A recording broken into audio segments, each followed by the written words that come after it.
अस्सलाम वालेकुम, नमस्कार, सत श्री अकाल एंड गुड इवनिंग। मैं हूं आरजू काज़मी और आप देख रहे हैं अब्बा डब्बा जब्बा। जी बिल्कुल, आप पॉइंट ऑफ व्यू नहीं देख रहे हैं। और जैसा कि हमने आपसे कहा था कि वीकली हमें हमारे साथ फ़खर यूसुफजई भी हुआ करेंगे। आप सब फ़खर को जानते हैं, फ़खर जर्नलिस्ट भी हैं, टीवी पे अपना प्रोग्राम भी होस्ट करते हैं और फ़खर का एक यूट्यूब चैनल भी है। तो हमने आपसे जैसा कि कहा था कि हम वीकली एक शो किया करेंगे। ऑफ कोर्स न्यूज़ ही हुआ करेंगी, लेकिन हम कोशिश करेंगे कि आपको ज़्यादा से ज़्यादा न्यूज़ बता सकें उसमें। और नाम जैसा कि आप लोगों ने खुद सजेस्ट किया था, तो इसलिए हमने यही रखा हुआ है। अब अगर किसी को लगता हो कि जी बड़ा नॉन सीरियस है या इस तरह का, तो आप जाके किसी और का चैनल देख लीजिए। जी हमें ज़्यादा टाइम नहीं है कि हम बैठ के आपको कोई रो रो के जो है वो न्यूज़ बताएं। Thank you so much Fakhar कि आज आपने ज्वाइन किया। बहुत शुक्रिया। थैंक यू वेरी मच आरजू। अब्बा डब्बा जब्बा आपका शो एंड आप क्योंकि आपका स्टाइल बड़ा जबरदस्त है। ह्यूमरस का जो स्टाइल है, हम जब यूनिवर्सिटी में पढ़ते थे तो एक दो दफा मैंने ट्राई की थी। मेरी टीचर ने मुझसे कहा था कि यार आप इस तरह का आर्टिकल लिख के हमें दे दें।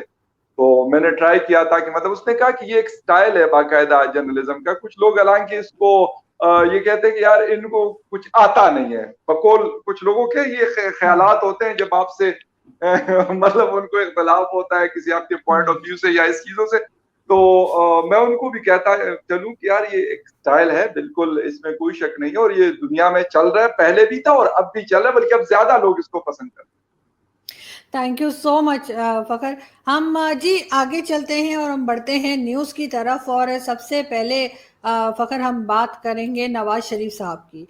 नवाज़ शरीफ साहब का जैसा कि आप जानते ही हैं कि उनका वीज़ा जो है वो ख़त्म हो चुका है यूके में, और उन्होंने दोबारा जब उसको रिन्यू करने के लिए कहा गया था तो वो रिजेक्ट हो गया था, और अब अपील दायर की है और अपील के बाद क्या होता है देखा जाएगा। लेकिन यहाँ पे एक पीटीआई के जो यूथियाज हैं वो एक जश्न मना रहे हैं। तो किस तरह से देखते हैं आप इस न्यूज़ को? आरज़ू, सबसे पहले तो ये है कि इस वक्त हमारे पाकिस्तान का जो असल इशू है वो मियां नवाज शरीफ साहब नहीं है। मियां नवाज शरीफ साहब तो अभी गए ना, मेरे ख्याल 6 महीने हो गए या 7 महीने हो गए। और भेजा किसने है ये आपको पता है, हमारे व्यूअर्स को भी पता है कि भेजा था पंजाब हुकूमत ने। कहा था कि भाई उनकी तबीयत इंतहाई खराब है और पूरे बोर्ड बैठा हुआ था डॉक्टर्स का। बड़े मतलब आम डॉक्टर्स नहीं थे, कोई गली मोहल्ले के, जिसमें से इनके शौकत खानम हॉस्पिटल के हेड्स बैठे हुए थे। कराची से एक मतलब उनके बड़े डॉक्टर को, सर्जन को बुलाया गया, बाहर से लोग आए। उन्होंने डिसाइड किया कि यार मियां नवाज शरीफ को बाहर भेजा जाए। भेज दिया उन्होंने। जब आपने उसको भेज दिया, ठीक है भेज दिया, और आप कहते हैं कि यार हमने वापस उसको बुलाना है, तो यार वहां के मेडिकल ग्राउंड्स पे वो गए थे, तो मेडिकल ग्राउंड्स पे वापस भी आएंगे। होता तो ये है मेरे ख्याल में, ये एक तरीका, या तो ये कि वो वैसे ही चले गए क्योंकि इससे पहले भी वो 2 दफा गए थे और जब उनको सजा हुई तो वो वापस आए थे बेटी समेत। तो ये चीज तो इनकी सिर्फ ड्रामेबाजी के अलावा आरजू कुछ भी नहीं है। फिर इसके साथ आप नवाज शरीफ का नाम लेते हैं, आप नवाज शरीफ को फांसी चढ़ा दें, जो भी आपने करना है कर लें। एक तो ये कि जो आप दावा करते हैं उनसे वो पैसे निकलवा लें, क्योंकि मेरे और आपके मतलब हम जैसे आम जो पाकिस्तानी हमारे पैसे, तो वो पैसा आप निकलवा लें जो आप दावा करते हैं, क्लेम करते हैं। फिर उसके बाद एक जो सबसे बड़ा हमारा डिक्टेटर रहा है जनरल मुशर्रफ साहब, उसको सेठवकार साहब बेचारे दुनिया से भी गुजर गए और उन्होंने उनको फांसी की सजा दी थी। उसका नाम आप जिसे कहते हैं कि दबे लफ्जों में भी नहीं ले रहे। मुझे कोई एक बंदा इनकी कैबिनेट का बता दे, इन यूथियस को बता दे या कोई और बता दे कि जो मुशर्रफ का नाम ले रहा। भाई मुशर्रफ या आपका मामा, चाचा, दादा, काका, क्या लगता है वो आपका, कि उसका आप नाम नहीं लेते। लेकिन आप एक चीज के ऊपर लगे और बड़े शादियाने बजा रहे, कल से बड़े ढोल बज रहे। वैसे भी मतलब I don't want to use this word मिरासी, लेकिन मिरासी वाला वो आपने वो किया हुआ, कहते कि किसी दूसरे के घर में मतलब बच्चा हुआ था तो चूम चूम के मार दिया था, वो वाला हिसाब आपका है यार। आई एम सॉरी टू से, रियली सॉरी विद ट्रांसजेंडर्स। लेकिन एक मतलब बातें होती हैं यार, आप लोग, मसला अवाम का क्या है? अवाम 18% इन्फ्लेशन, रोज आप पेट्रोल बढ़ा रहे हैं, रोज आप बिजली बढ़ा रहे हैं, रोज आप, कल आरजू पिशावर के अंदर हमारे रिपोर्टर ने रिपोर्ट भेजी कि पिशावर के अंदर यानी खैबर पख्तूनख्वा के अंदर चीनी की अवेलेबिलिटी खत्म हो रही है। चीनी नहीं है जो आम इस्तेमाल की जरूरी चीज है, 110 रुपए किलो पे भी नहीं मिल रही। एक आम आदमी का मसला नवाज शरीफ नहीं है यार। नवाज शरीफ लंदन में रहे, नवाज शरीफ लाहौर में रहे, नवाज शरीफ कांगो में रहे, नवाज शरीफ जो है वो वाशिंगटन डीसी या न्यूयॉर्क में रहे, मुझे क्या लेना देना उससे। एक आम आदमी का मसला ये कि यार उनको जो रोजमर्रा की इस्तेमाल की जरूरियात है उसकी वो पूरी हो। तो यहाँ हमारे यूथिये लगे हुए ट्विटर पे जी हैशटैग पाकिस्तान नहीं जाना। कल फवाद चौधरी साहब भी, मैंने चौधरी साहब को लिखा, मैं कहा चौधरी साहब खुदा का खौफ करें, 3 साल गुजार लिए, 4थे साल में आप लोग चले गए। मैं कहा कुछ तो शर्म आप करें। कहते पीएमएलएन वाले शर्म करें। मैं कहा वो करें या ना करें, हुकूमत में आप है, हुकूमत में पीएमएलएन वाले नहीं है, तो शर्म आपको आनी चाहिए कि रिस्पॉन्सिबिलिटी आपकी बनती है। मैंने कहा आप घसीट के ले, आप उनको वहां पे फांसी चढ़ा दें, इंटरपोल के थ्रू ले, कुछ कर दें यार, हमारे मसाइल हल कर दें। आप कब तक मुझे ये चूरन बेचेंगे नवाज शरीफ का, शहबाज शरीफ का, मरियम नवाज का, आसिफ अली जरदारी का, बिलावल भुट्टो का, कि सिंध में ये नहीं हुआ, पंजाब में उन्होंने ये नहीं किया। आप अपना बताएं 3 सालों का। हम आपसे उससे 3 साल पहले का हिसाब हम आपसे नहीं ले रहे। आपने अपने चहीते आपके भी बड़े फेवरेट हैं जहांगीर तरीन साहब, उसके केस को आपने किस तरह अब्बा डब्बा जब्बा कर दिया। ठीक है, कर दिया आपने ना। 450 अरब का घोटाला था आरजू, उसके ऊपर आपने उसको कहा कि ठीक है यार कोई मसला नहीं है। ये दूसरे जो आपने जो तस्वीर लगाई है साहब की, खुसरो बख्तियार साहब, ये भी बहुत बड़े शुगर माफिया के हेड्स में से, लेकिन जहांगीर तरीन साहब ही लीड करते रहे उसको। आपने उसके ऊपर उफ तक नहीं की। एफआईए ने कहा कि इनको गिरफ्तार करने की जरूरत नहीं है। आपके गले में फंसे हुए नवाज शरीफ, यार आप ये करें जो आपके पास अवेलेबल है उनसे, तो जो पिछले 1 साल में उन्होंने हमारा खून चूसा है उनसे तो आप पूछ नहीं रहे। नवाज शरीफ को कभी कहते कि 40 साल पहले आपका ये बिजनेस था वो रसीदे ले आओ। ये आप अपने एक और चहीते से पापा जान के जो हीरो हैं, पापा जान ग्रुप ऑफ कंपनीज के हीरो हमारे जनरल आसिम बाजवा साहब मजिल आलिया, उनसे तो आप नहीं पूछ रहे कि भाई आपने जो कारनामे किए हुए हैं और आपका मतलब जिसे कहते हैं दिन दुगनी रात चुगनी करता हुआ बिजनेस कैसे हुआ, उससे आप नहीं पूछ रहे। एक और फखर तस्वीर में आपको दिखाती हूँ, आपको इनके भी कारनामे याद आ जाएंगे। मुराद सईद साहब, सर ये तो इनकी क्या बात है, ये तो खैर और टाइप के कमाली आदमी, हम इनके मतलब क्या बात करें। ये तो खान साहब के वो भी हैं और वो भी हैं, तो इनको तो सब कुछ जायज है ना, इनके लिए तो सब हलाल है भाई। ये तो कुछ भी कर ले, ये तो बड़े क्लोज फ्रेंड समझे जाते हैं ना खान साहब। नहीं यार, जो क्लोजेस्ट है ये क्लोज तो मेरा ख्याल, क्लोज तो शायद और भी लोग होंगे, ये तो वो है कि जो मतलब, लेकिन नहीं बिल्कुल आप ठीक कह रहे हैं, लेकिन इन्होंने भी 7 बिलियन का घोटाला किया है। खैर हम आपको एक पिक्चर और दिखाते हैं, और जी इस पे लिखा हुआ है मौजे तंग, और नीचे इमरान खान साहब के साथ लिखा है सारे तंग।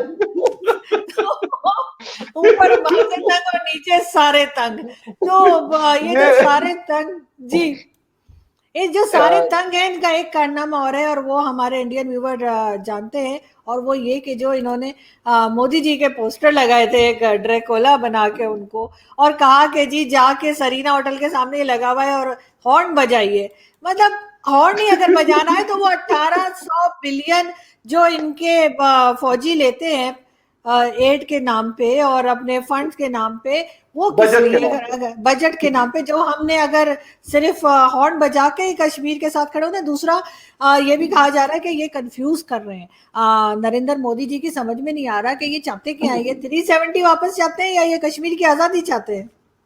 ये कुछ नहीं चाहते, आरज़ू कुछ भी नहीं चाहते। मैं ये बात बार बार कर चुका हूँ हिंदुस्तान के चैनल पे। परसों मेरा अपना शो था, मतलब बात दोस्त हमारे कहते कि हिंदुस्तान के चैनल पे हम सारी बातें कर लेते लेकिन यहाँ नहीं करते। मैंने वहां पे भी ये जो ड्रैकुला वाली पिक्चर है, बिलीव मी, जिन लोगों को पश्तो समझ आती है, वरना उनको ट्रांसलेट करके किससे ट्रांसलेट करवा दे, मैं उनको क्लिप भिजवा देता हूँ, शेयर कर लूंगा मैं।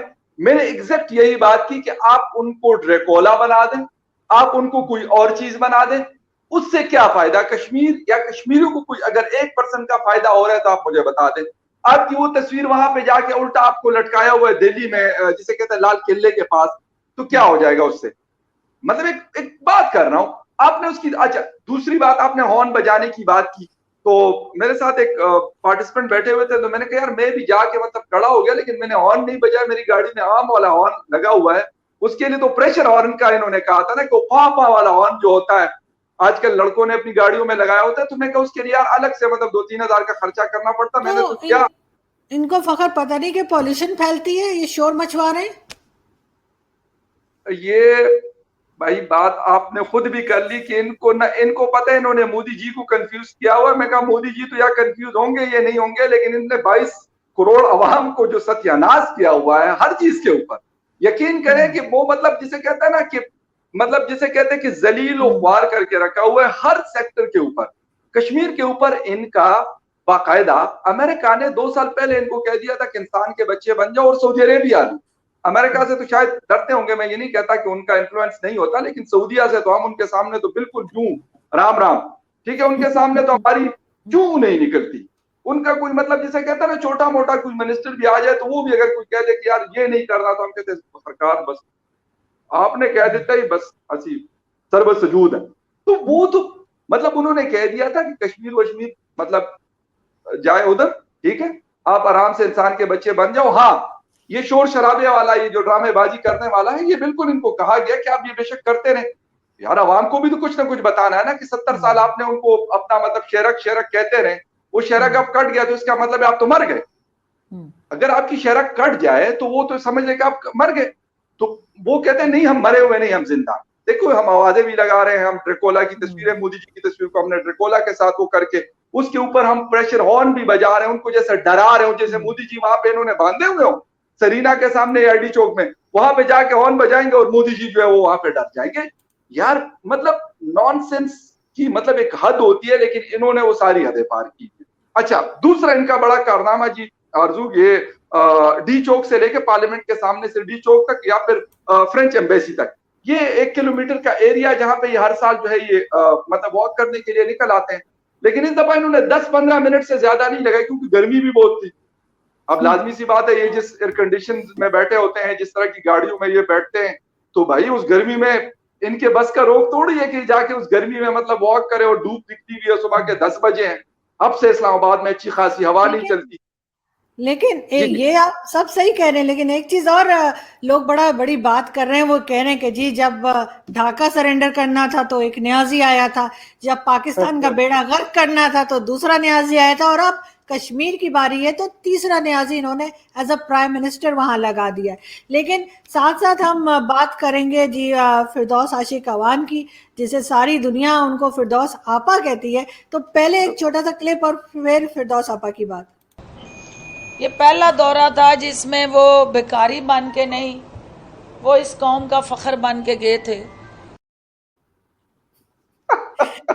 क्या कहा जाए, इसी बात पे तो कहीं फिरदौस आपा की सीट नहीं चली गई, वैसे सुना है दूसरी आपको सीट मिल गई है उनको जी। आपको बात ये है कि मतलब मुझे नहीं पता, वही वाली बात है, वो पता नहीं हिंदुस्तानी मूवी कोई थी, वो कहते हैं आप उनके साथ है या मेरे साथ है, क्योंकि मुझे फिल्में याद नहीं होती, देखता हूँ कभी गोविंदा, कभार, लेकिन बिल्कुल गोविंदा की मूवी थी वो।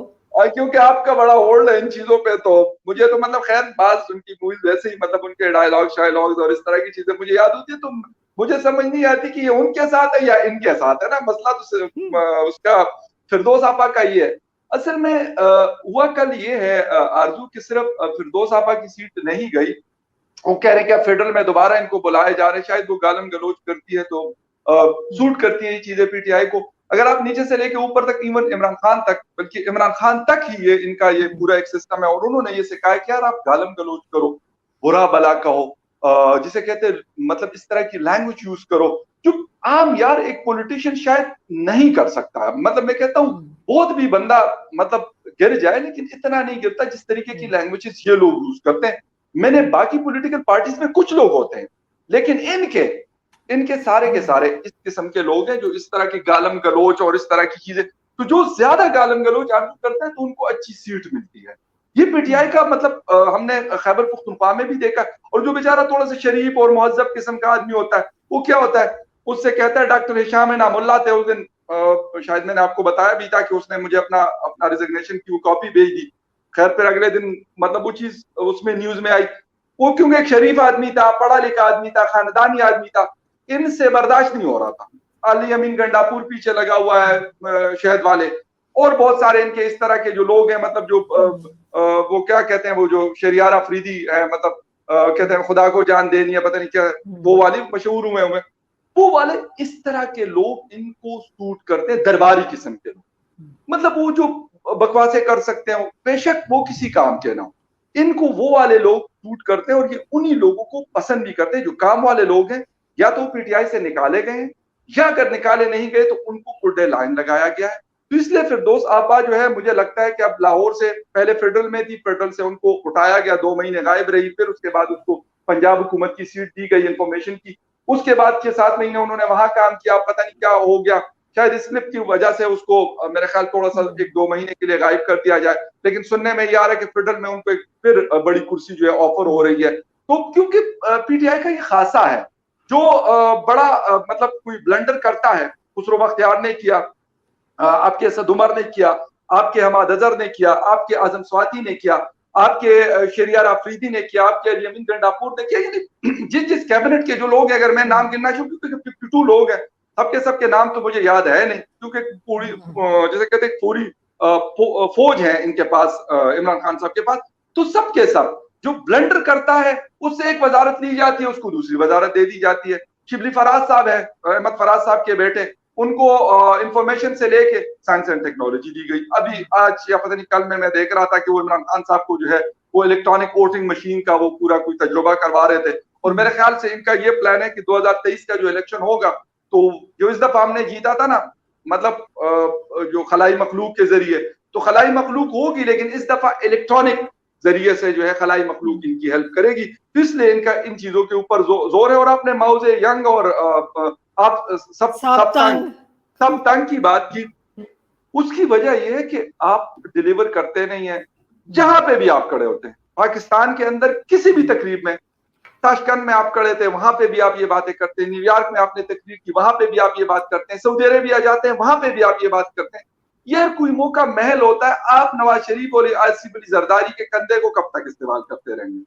अपना कोई कारनामा जी जी जी नहीं, बिल्कुल अपना कोई कारनामा इनके पास है नहीं दिखाने के लिए, और इसलिए परेशान भी है क्योंकि अब 1 ही साल रह गया या 11 महीने, पता नहीं इतना कोई टाइम रह गया इनका, और उसमें ये बहुत परेशान है। साथ साथ ये बात भी हो रही है फखर के, कुछ लोग ये भी कह रहे हैं कि, मैं नहीं कहती भाई, मेरी तो आदत ही नहीं है, आप जानते हैं मैं तो ऐसी बातें करती ही नहीं, कि जो अमेरिका के प्रेसिडेंट हैं वो इसलिए कॉल नहीं कर रहे कि कहीं खान साहब ये ना कह दें कि मैं अमेरिका को आपसे ज्यादा जानता हूँ, इसलिए कि वो हर जगह जाके यही कहते हैं कि वो वहां को, मतलब जो भी लोग होते हैं, जो सी भी कंट्री होती है, उस कंट्री को वो, यूरोप को भी वो यूरोपियन से ज्यादा जानते हैं। तो कहीं ऐसा ना हो कि जो बाइडेन जी जो है ना, उनको भी यही जाके बोल दें कि जी मैं तो अमेरिका को आपसे ज्यादा जानता हूँ, तो बेचारे तो पहले ही घबराए हुए। और एक खबर और चल रही थी, वो ये कि अमेरिकन प्रेसिडेंट की कुर्सी बड़ी कमजोर है और इमरान खान साहब की वजह से गिर सकती है।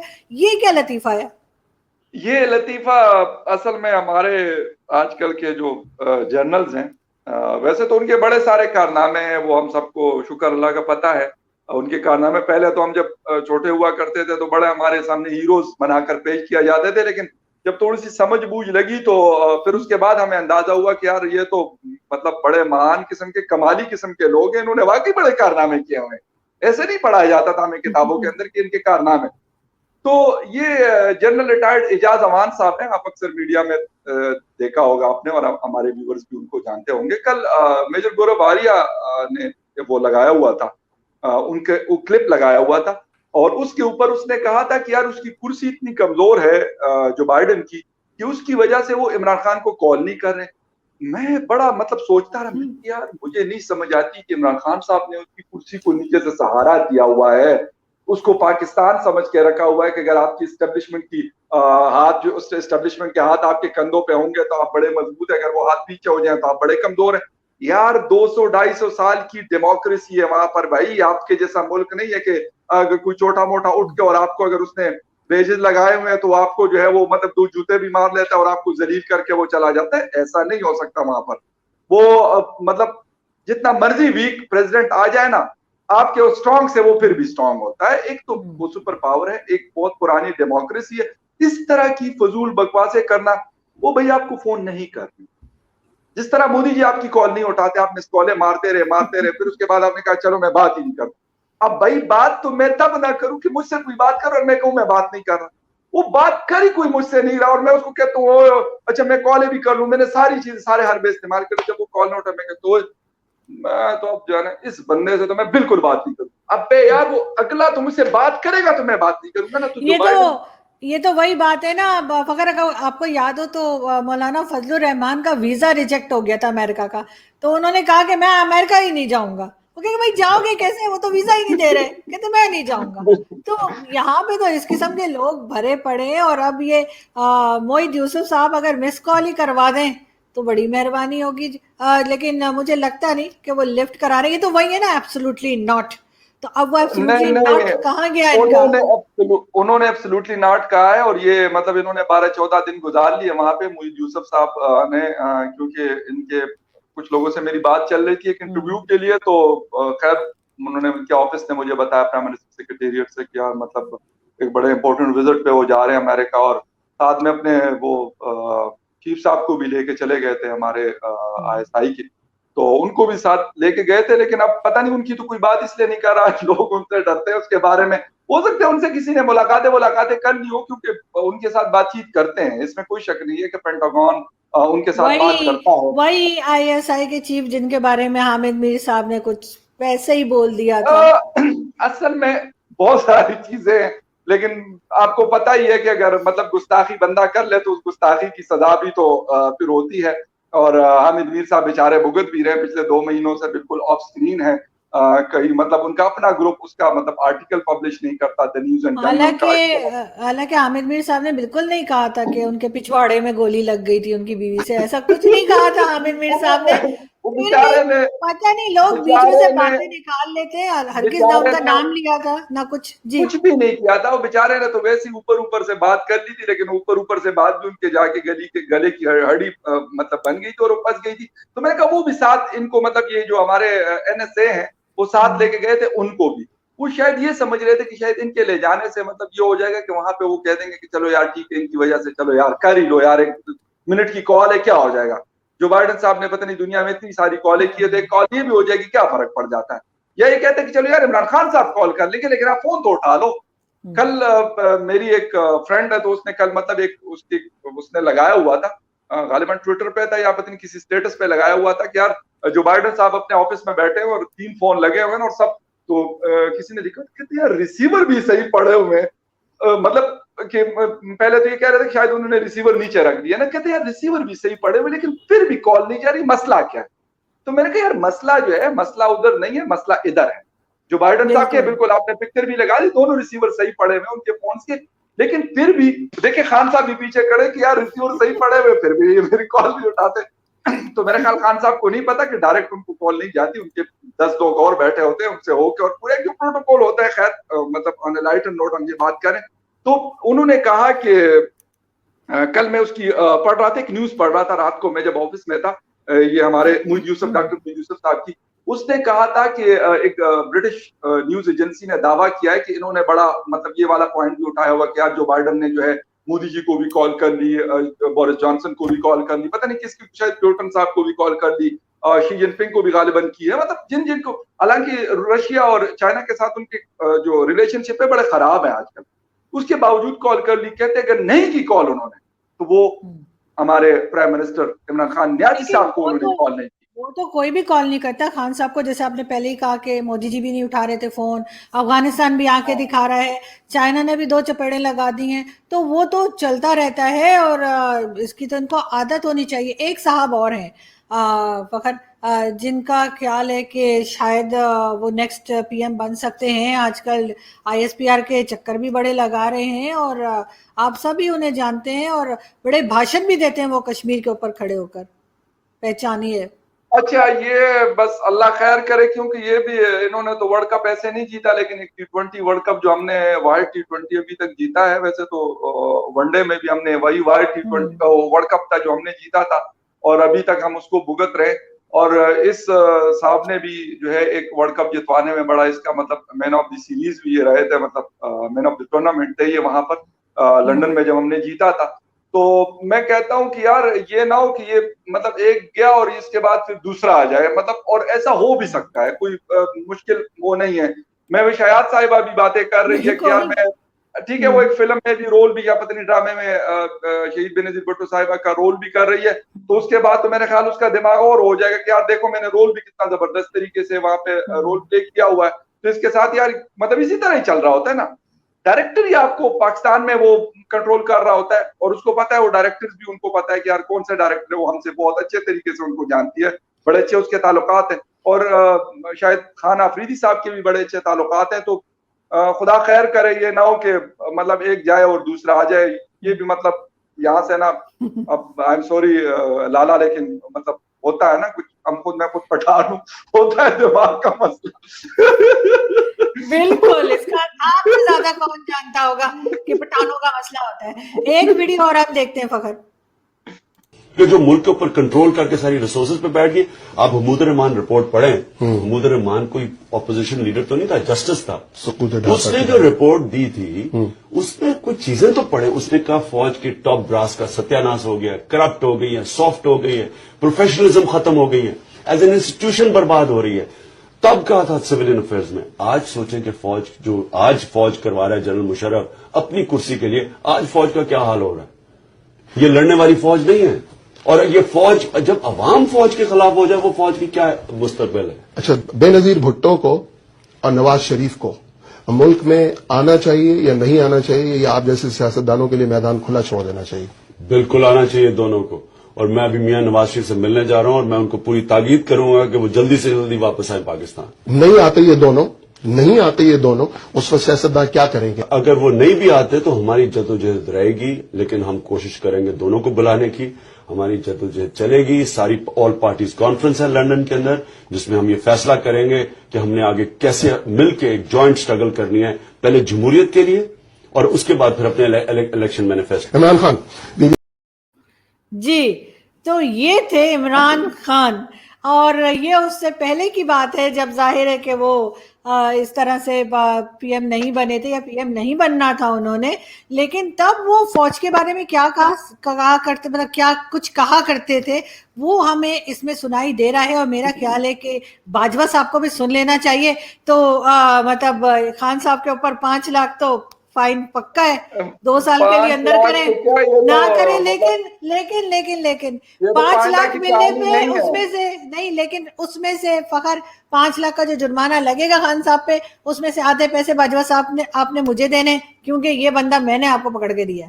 जी अब बताइए। आपके बारे में तो आरजू वैसे ही लोग कहते हैं कि यार इनको जो है वो पैसे आते हैं। मैं कहता हूँ यार, मुझे भी अक्सर लोग कहते हैं कि यार, मैं उनको, कोई कहते हैं उधर से आते हैं, कोई कहते हैं इधर से आते हैं, कोई कहते हैं अपारा से आते हैं या पिंडी से आते हैं, कोई कहते हैं दिल्ली से आते हैं। मैं कहता हूँ यार ये आते किधर है भाईजान। मैं तो यहाँ तक कहता हूँ यार, अगर आ जाते तो आधे आप रखो, लेकिन आधे मेरे जेब में आने दो, मतलब आधे आधे कर लेते। और मैं दुआ करें कि आए, अभी तक तो आए नहीं। मैं तो वही कह रहा हूँ ना कि आपके पास भी अगर मतलब इस तरह के पैसे आए तो बिल्कुल बाजवा साहब को आपको आधे देने चाहिए, क्योंकि आपने मतलब इतनी जबरदस्त याद दहानी करवाई है।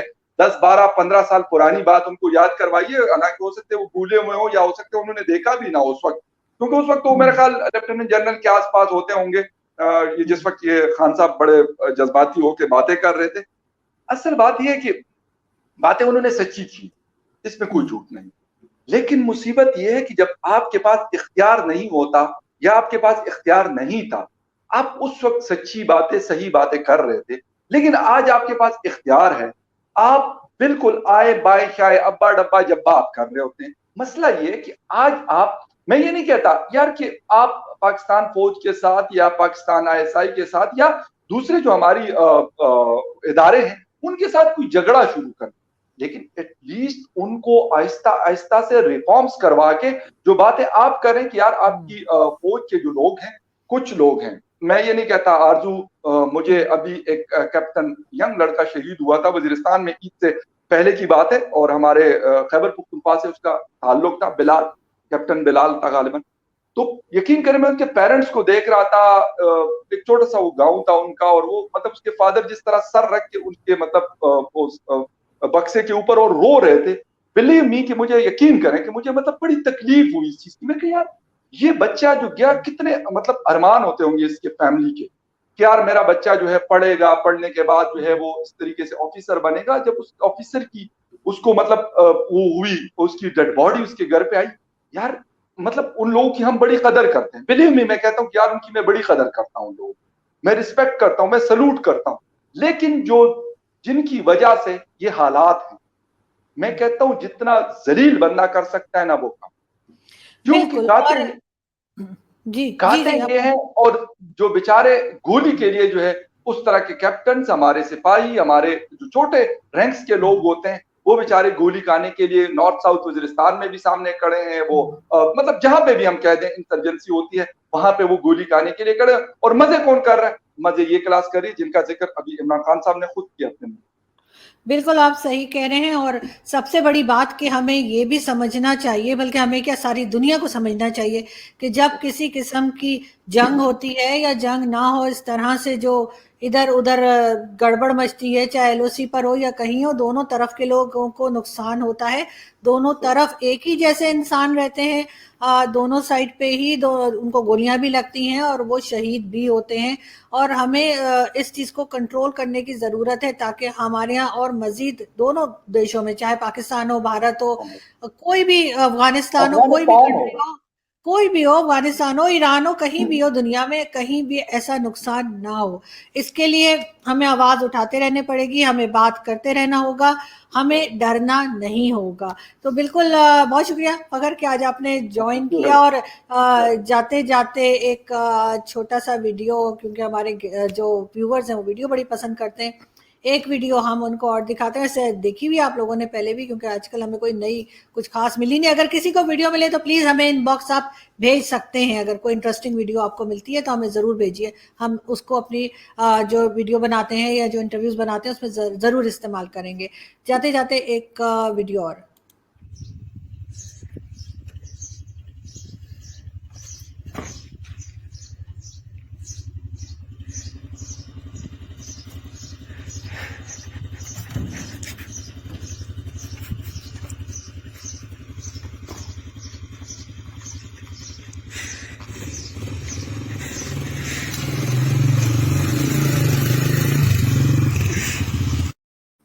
जी, तो ये था मेन रीजन जिसकी वजह से अमेरिकन फौजी भाग गए अफगानिस्तान से। बहुत शुक्रिया आप सबका शो देखने का। हमारे चैनल को सब्सक्राइब करना ना भूलिएगा।